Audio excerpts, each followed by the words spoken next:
Right now मैं इस दुनिया के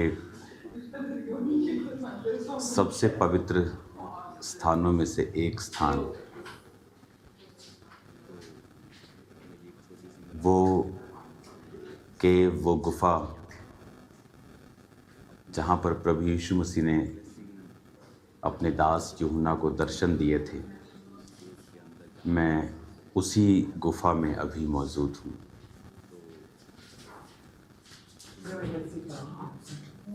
ये एक हमारे लिए इमोशनल, स्पिरिचुअल एक पल था जब मैं इस गुफा में प्रार्थना कर रहा था। यहाँ पर आप वीडियो में साथ साथ देखेंगे वो जगह जहाँ पर यूहन्ना ने अपना सिर रख के वो रेस्ट करता था और जहाँ वो हाथ रख के प्रार्थना के लिए घुटनों के बाहर बैठता उठता और उस हाथ से वो सहारा लेता था, और वो जगह जहाँ पर उसने उस प्रकाशित वाक्य को लिखा। इस समय मैं ग्रीस में हूँ, और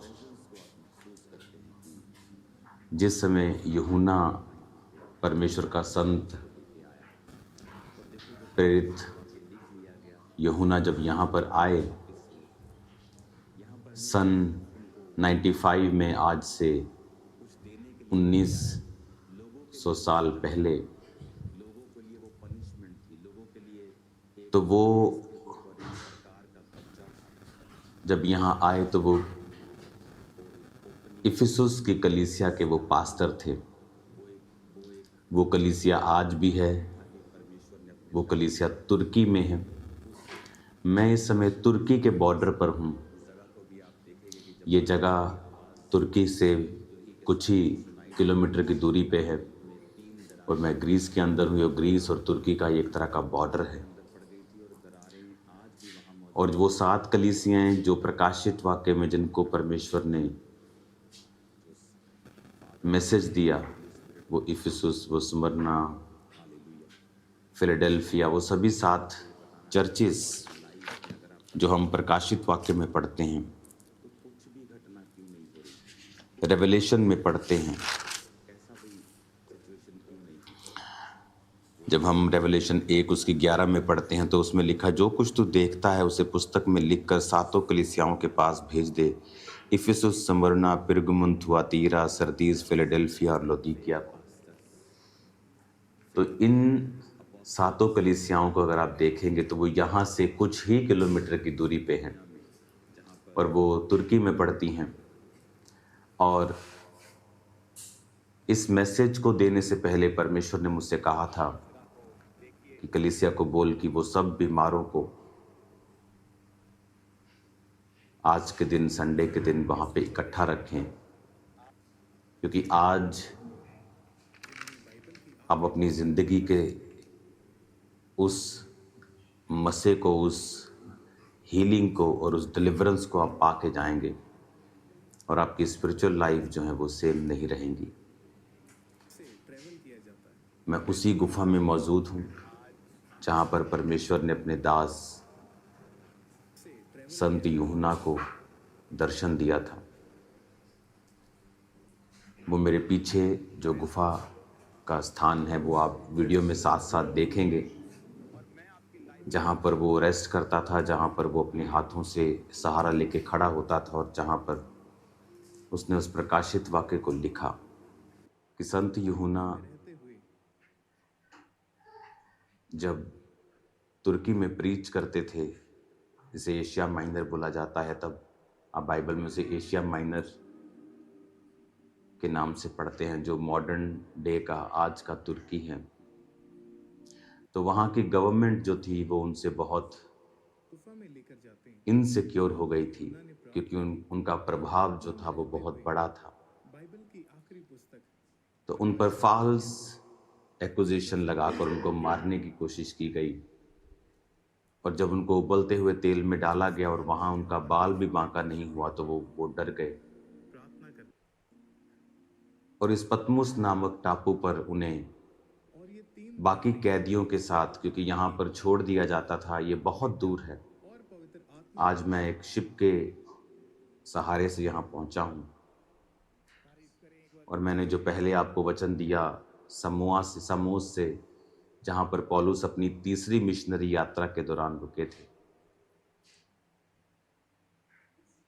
और आज जब समोस से हम यहाँ आए तो बहुत दूर ये आइलैंड है। और एक चीज़ जो मैं आपको दिखाना चाहता हूँ, अगर आप मेरे संग मुझे फॉलो करें तो मैं आपको ये दिखाना चाहता हूँ कि तो जब पतमुस टापू, मैं आपको ये गुफा से दिखा रहा हूँ जहाँ पर यूहन्ना ने लिखा था, और ये बिल्कुल मेरे सामने आप देख सकते हैं। अगर आप देखें जहाँ ये आदमी जा रहा है, ये वो गुफा है, ये अंदर। तो आप पूरी वीडियो में, मैं वहाँ पे था तो आप उसको देखेंगे साथ साथ वीडियो में। तो ये वहाँ पर हम अपने शिप को देखते हैं, और अगर आप देखेंगे इस पतमुस नामक टापू को, और इसको मैंने बड़े ध्यान से देखा है, वो समंदर अटैच है इसके साथ, और ये सारा एक ही टापू है। और ये पतमुस के साथ एक और टापू है, लेकिन ये अगर आप टापू बड़े ध्यान से, मैंने इसकी स्टडी की, अगर आप देखेंगे तो इसमें जितने पेड़ आपको नज़र आ रहे हैं ये सब बाद में लगाए गए हैं। ये आपको छोटे छोटे पेड़ जो नज़र आ रहे हैं ये सदियों से यहाँ नहीं है। और अगर आप ओरिजिनली इस टापू को देखेंगे तो ये ओरिजिनल ये ऐसा टापू था। जब यूहन्ना यहाँ संत आए होंगे तो ये वो इस तरह से दिखता था। ये एक बंजर प्रकार का ये टापू था। बहुत कम प्रकार के यहाँ उस समय फल रहे होंगे, बहुत कम प्रकार के खाने के यहाँ पर स्थान होंगे, क्योंकि जितने पेड़ अभी आप देख रहे हो मेरे आसपास, ये सभी अभी के लगाए गए हैं। और ये छोटे छोटे पेड़ जो आप देख रहे हो, और जैसे जैसे यहाँ लोग आते रहे, विजिटर आते रहे, होटल्स बनते रहे, तो घर बनते रहे, लेकिन जब वो यहाँ पर भेजे जाते थे तब यहाँ वो मरने के लिए भेजे जाते थे। क्योंकि यहाँ पर, और जो लोग गवर्नमेंट के खिलाफ काम करते थे, जो लोग गवर्नमेंट के खिलाफ होते थे, जो लोग सरकारी नीतियों के खिलाफ खुलकर बोलते थे, उनको इस टापू पर छोड़ दिया जाता था। जिनको वो मार भी नहीं सकते थे और जिनको छोड़ भी नहीं सकते थे, तो इस टापू पर आकर भूख से थोड़े दिनों, महीनों और हफ्तों के अंदर उनकी मृत्यु हो जाया करती थी, क्योंकि यहाँ पर इनफ खाना मौजूद नहीं था। कभी मछली आप कितनी पकड़ सकते हो, आपके पास कोई चीज़ नहीं है, आपके पास कोई इनफ कपड़े नहीं हैं। यहाँ बहुत ही सर्दियों में सर्दी, गर्मियों में गर्मी। तो इस तरह से उनकी ज़िंदगी को टफ करने के लिए वो यहाँ भी इनको छोड़ दिया करते थे। अगर आप देखेंगे ध्यान से तो जो टापू आपको ओरिजिनल दशा में है वो हमेशा आपको बंजर ही, यहाँ पर इतना ज़्यादा गहरा आपको नहीं दिखाई देगा। तो इस तरह से तो 95 ईस्वी में संत यूहन्ना पतमुस नामक टापू पर छोड़ दिए गए थे, और इस टापू पर जो लोग उनके साथ वो सजा भुगत रहे थे, उन्होंने उनको प्रचार किया, उनको बपतिस्मा दिया, क्राइस्ट का उन्हें फॉलोअर बनाया। और इस गुफा में जो एक वोल्केनिक केव है, यानी ये ज्वालामुखी के कारण एक केव बनी थी, और ये अब यहाँ तो आपको ये लकड़ी के नज़र आ रहे हैं क्योंकि ये बनाए गए हैं, लेकिन अंदर जो केव हमने देखी हैं वो टोटल एक पत्थर की एक गुफा है टोटल बनी हुई। और उस पत्थर की गुफा में जब आप देखेंगे उसे साथ साथ वीडियो में, तो वो वोल्केनिक ज्वालामुखी के लावा के साथ बनी गई एक गुफा है। तो वो इस जगह के ऊपर वो प्रार्थना करने के लिए आया करते थे, वो प्रीच करते थे नीचे लोगों को, यहाँ के जो कैदी थे उनको बैप्टाइज करते थे, और उसके बाद यहाँ पर वो अलग प्रार्थना करने के लिए, जिस तरह प्रभु यीशु मसीह अलग जंगलों में जाकर वो प्रार्थना करते थे, वो यहाँ पर भी वो प्रार्थना करने के लिए आया करते थे। तो जब वो प्रार्थना करने के लिए यहाँ पर आते थे तो तब परमेश्वर ने उनको यहाँ पर दर्शन दिया था, और उस दर्शन के दौरान जिस जगह पर वो प्रकाशित वाक्य पुस्तक लिखी गई, उस जगह को भी आप अभी देख रहे होंगे वीडियो में। एक बहुत स्ट्रॉन्ग मैसेज है जो परमेश्वर हमें देना चाहता है, और ये बहुत ही स्ट्रॉन्ग मैसेज परमेश्वर हमें देता है। क्या पता चलता है, 95 में जब वो यहाँ पे आए और परमेश्वर का प्रकाशित वाक्य उन्होंने हासिल किया, उसके बाद जिस सरकार ने उनको पनिश किया था, उस व्यक्ति की डेथ हो गई, और उसके बाद जो नया राजा वहाँ बैठा वो क्रिश्चियंस के लिए थोड़ा दर्द रखता था, उनके साथ कॉपरेट करता था। उसके बाद संत यूहन्ना को वापस उसी स्थान पर बुला लिया गया और वो यहाँ से चले गए, और वहाँ पर फिर वो अपनी ज़िंदगी के बाकी बुढ़ापे के दिनों को उन्होंने बिताया। इसका मतलब हमारी लाइफ में आने वाली परसिक्यूशन, सताव भी एक गहरे और एक दूरदर्शी मकसद के साथ वो हमारे जीवन में आते हैं, जो हमें दिखाते हैं विज़न को, और कुछ ऐसा स्थापित कर जाते हैं जो आप किसी भी तरह से स्थापित नहीं कर सकते, अपनी प्रार्थनाओं से भी नहीं कर सकते। मैं आपको बताना चाहता हूँ, जिस ग्रीस देश में मैं मौजूद हूँ, यीशु मसीह के जन्म से 350 साल पहले यहाँ एक राजा हुआ था जिसका बहुत नाम है अलेक्जेंड्रा द ग्रेट। वो राजे ने अपनी छोटी उम्र में ही इस पूरे एरिया को कैप्चर कर लिया था।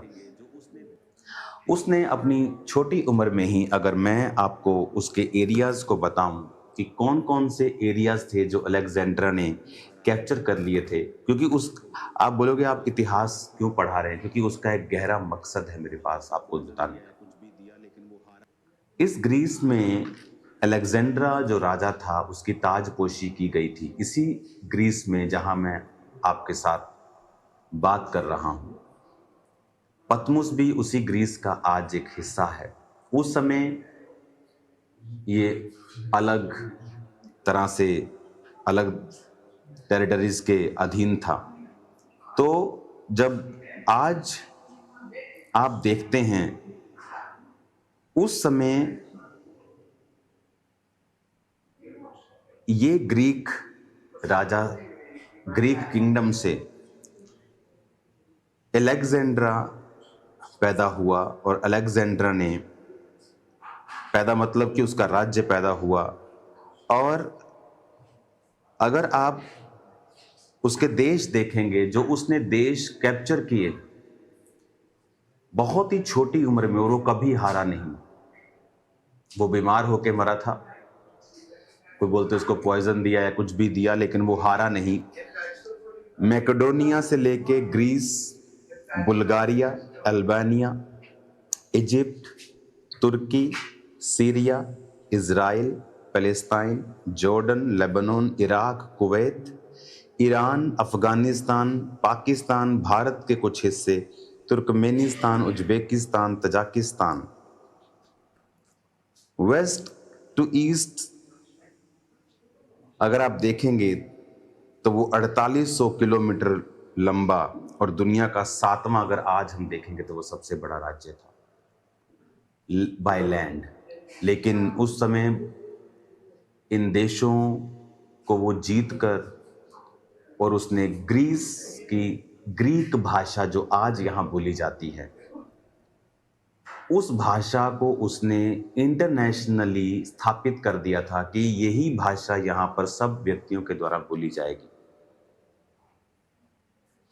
कई बार हमें ऐसा लगता है कि परमेश्वर के पास सब चीज़ों का कंट्रोल नहीं है, क्योंकि फलाने देश में तो एक नॉन क्रिश्चियन सरकार है, और जो कामयाब हो रही है, जो मन चाहती है वो करती है, शायद परमेश्वर का वहाँ पे कोई भी कंट्रोल नहीं है।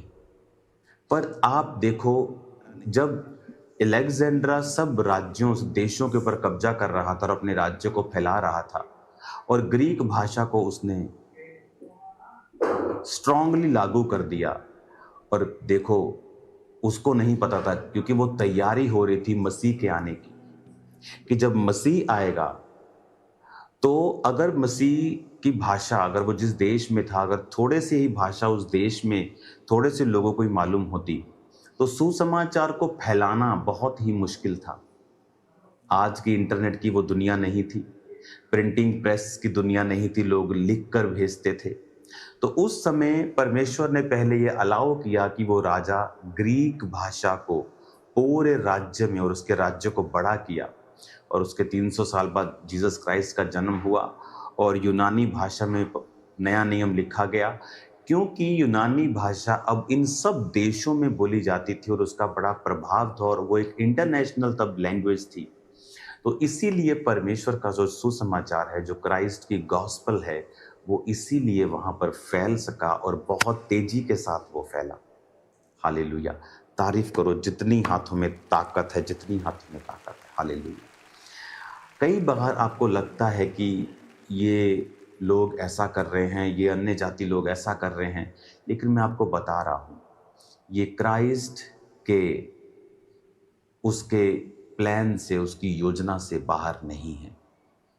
परमेश्वर सब चीज़ों के ऊपर अल्टीमेटली कंट्रोल रखता है और सब चीज़ों के ऊपर निगाह रखता है, और सब चीज़ें मिलकर भलाई को पैदा करती हैं जो मसीह यीशु से प्रेम रखते हैं।